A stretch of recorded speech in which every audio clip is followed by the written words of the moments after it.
जानता है ना राजा प्लस्तर अपने घर आने वाले मेहमान को कुछ नहीं कहता। जानती हूँ मैं तुझे, राजा सीमट, क्या?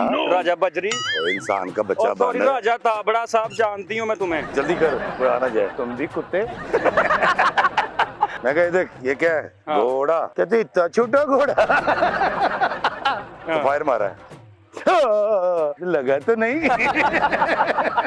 मैं फिल्म लिखूंगा भी, मैं कमर्शियल भी करूंगा। कोई ऐसे प्रोजेक्ट्स चल रहे हैं? नहीं कोई भी नहीं है, तो मैं भी खावे की जा रहे क्या करेंगे।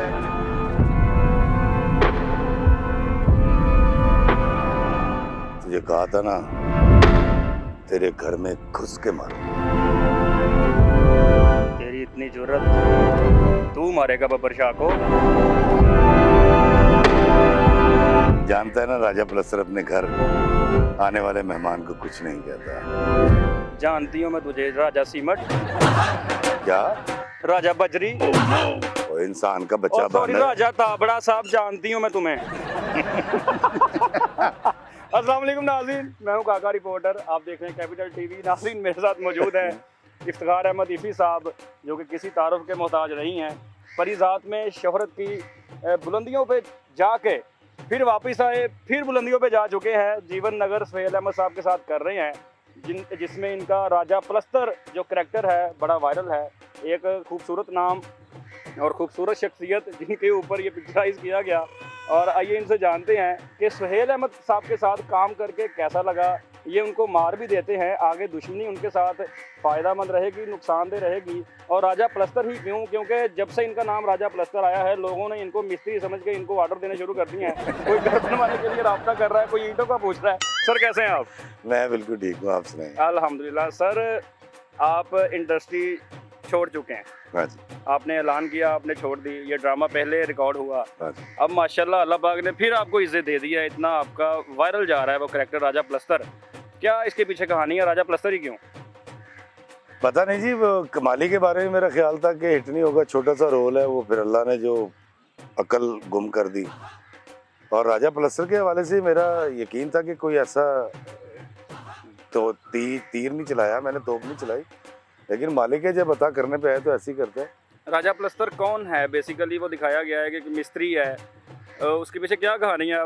राजा प्लस्तर का अलमिया ये है कि वो है तो मिस्त्री, हाँ जी, लेकिन थोड़ा सा डिंगा है, बदमाशी करना चाहता है। हाँ, इसका अलमिया ये है, जो मेन है, जो बैक ऑफ द माइंड रख के मैंने किया, वो था कि इसको कोई बदमाश मानता नहीं है।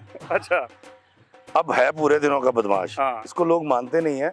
ये इतना जालिम है कि जो इसकी बात ना माने उसको दो क्या कहते हैं डब्बों में खड़ा करके प्लस्तर करता है और हाँ। उठा के उसकी लाश को, मतलब उस बंदे को जिंदा ही नहर में फेंक देता है। ओहो, इतना जालिम है। इतना जालिम है। तो वो जब तक बब्बर शाह को रास्ते से नहीं हटाएगा तो इसकी बदमाशी को कोई मानेगा नहीं। वाह, हमने देखा है आप लाली गुरु को उठाते हैं। सबसे पहले तो बड़े मज़े की सीन है जब उनको वो वैन में लेके जाया जाता है, तो वो सुहेल अहमद साहब कहते हैं कि वे ए किते रोकी, ए बेचारी नू शुगर है। तो वो कहता मिठिया नू भी शुगर। बड़ी तो वो उनको लेके जाते हैं, वो जो जगह बनाई है आप लोगों ने, जी, वो जी। गोदाम टाइप है। हाँ जी। तो जब तैयारी हो रही थी लाली गुरु से बब्बर शाह में, तो कितना मज़ा आया, क्योंकि वो इतने मज़े के डायलॉग्स हैं। हमारा ये हाल है, आप लोगों का क्या बना होगा? देखे जी, वो होता ये था, हम आते थे, अच्छी बड़ी लाइन बोलते थे, सुहेल साहब हल्का सा यूं करके करते थे और हम हौस हंस के दूरे हो जाते थे और रीटेक हो जाया करती थी। वाह वाह। अब वो उसके अंदर वो एक जब सीन आता है, उसको आगे कहता है ऐसे गन, कहता वालेकुम अस्सलाम, तो वो ऐसे करके उसके तो देखता है जानमाज से, तो ये ढाटा हटाता है राजा प्लस्तर। हाँ, तो उसको देखता तो कहता है कि तुझे कहा था ना घर में घुस के मारूंगा। उसका करिंदा आता है कि कहता है राजा जल्दी कर प्लस्तर, कोई आना जाए। आना जाए। तो अब सुहेल साहब उसको देखते, कहते उनकी डायलॉग था कि तुम, हाँ, अब वो कहा जल्दी कर कोई आना जाए, तुम भी कुत्ते। अच्छा, अब रीटेक हो गई, दोबारा आए, हाँ, उसके बाद फिर उसने कहा जल्दी मार कोई आना जाए। हाँ। तो उसकी तो देख के कहते हैं तुम। अब वो इस कदर हंसते थे हम, और मेरा ख्याल है कि उनको जो रीटेक्स हुई हुई है, हाँ जी, उनको चाहिए कि वो उसको चलाएं। नो डाउट, क्योंकि ये जब सीन हो रहा था, मैं कराची से परिज़ात की रिकॉर्डिंग करके, क्योंकि टिकट कोई नहीं था जहाज अच्छा, में, तो मैं 5:15 बजे शाम को वहाँ से चला। सारी रात मैंने और मेरे बेटे ने ड्राइविंग की और मैं सुबह इस सेट पे पहुंचा। ये उन्हीं दिनों में रिकॉर्ड हो रहा था? उन्हीं दिनों में परिजात और ये at the same time record हो रहे थे। तो मैं इतना थका हुआ था, मेरी थकावट उतर गई, हंस हंस के दूरे, कभी कुछ कह देते थे। वो मैंने उसको फायर वाला सीन करवाया ना, तो मैं कह देख ये क्या है, घोड़ा। कहते इतना छोटा घोड़ा। अच्छा, फिर मैंने कहा ऐसे फायर मारना है, तो फायर मारा है। लगा तो नहीं। जब आप उसको एक्सरसाइज करवा रहे हैं सेल साहब को, तो ईंटें बांधी हुई हैं साथ, वो ऐसे ऐसे करके ना वो बाजू नीचे नहीं जा रहा। अच्छा, वो भी डायलॉग बड़ा मजे का है, जब वो सलाम ऐसे करके जानमाज पे बैठे हैं और आपने आगे से कहा वालेकुम सलाम, वो बड़ा मजे का डायलॉग है। अच्छा, ये बताएं कि अल्लाह ताला ने इतनी इज्जत दी है, फिर लोग राजा प्लस्तर कर रहे हैं और लोग ये देख रहे हैं और लोगों के माइंड में यही है कि ये अभी की शूटिंग है और ये काम कर रहे हैं। क्या वजह इंडस्ट्री से दूर क्यों जा चुके हैं? इंडस्ट्री देखिए, मेरा बुनियादी काम है राइटिंग, हाँ जी, जिससे मेरा घर चलता है। तो नागन मेरा आखिरी ड्रामा था, 2017-18 में कंप्लीट हो गया था, तो मुझे काम नहीं मिला। तो जो जमा जोड़ थी वो खर्च की, 3-4 साल काम नहीं मिला। बात पहुंच गई उधार लेने तक, 25-26 हज़ार रुपये उधार हो गया, 25-26 लाख। फिर एक प्लाट था बच्चों के लिए, वो बेचा। फिर वो अल्लाह ताला ने रास्ता खोल दिया यूट्यूब का।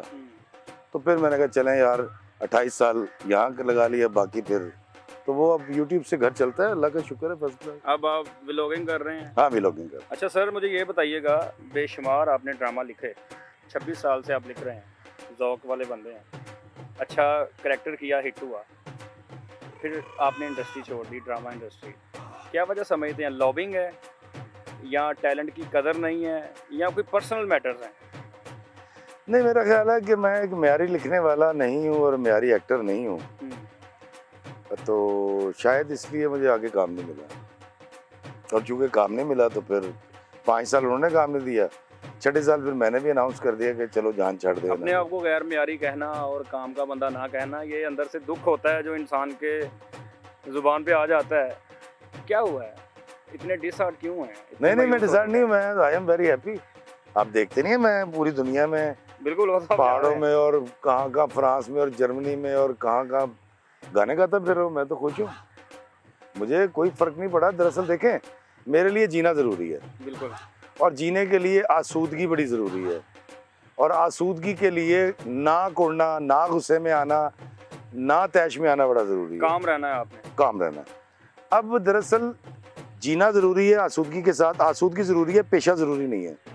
तो मैंने 28 साल इस पेशे के साथ गुजारे, यहाँ से मैंने बच्चे पाले, बड़ी इज्जत और एहतराम और पैसा कमाया, और अब शायद मुझे वो सफ़र कहते हैं ना, सफ़र वसीला है ज़फ़र।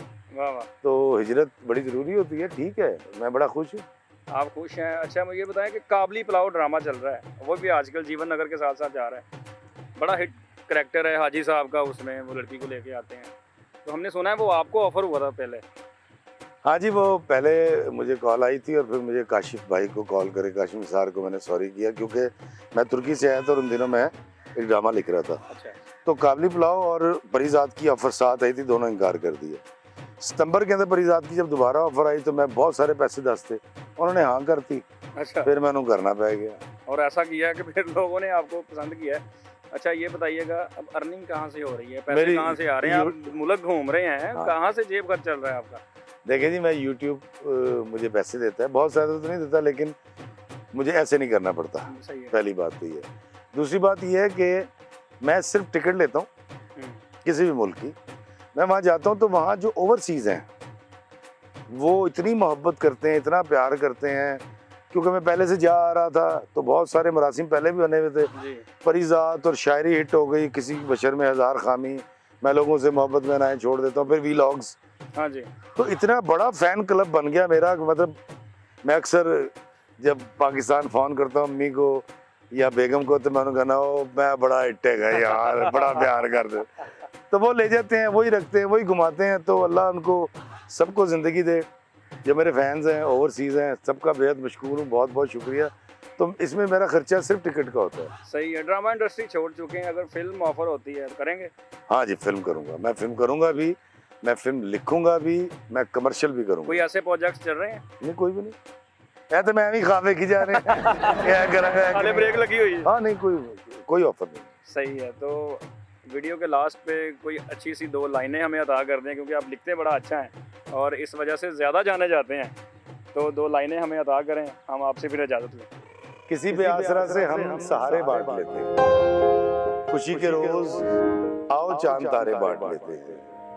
मुझे मायूस आंखों की नमी अच्छी नहीं लगती, मेरे कांधे पे सर रखो सहारे बांट लेते हैं।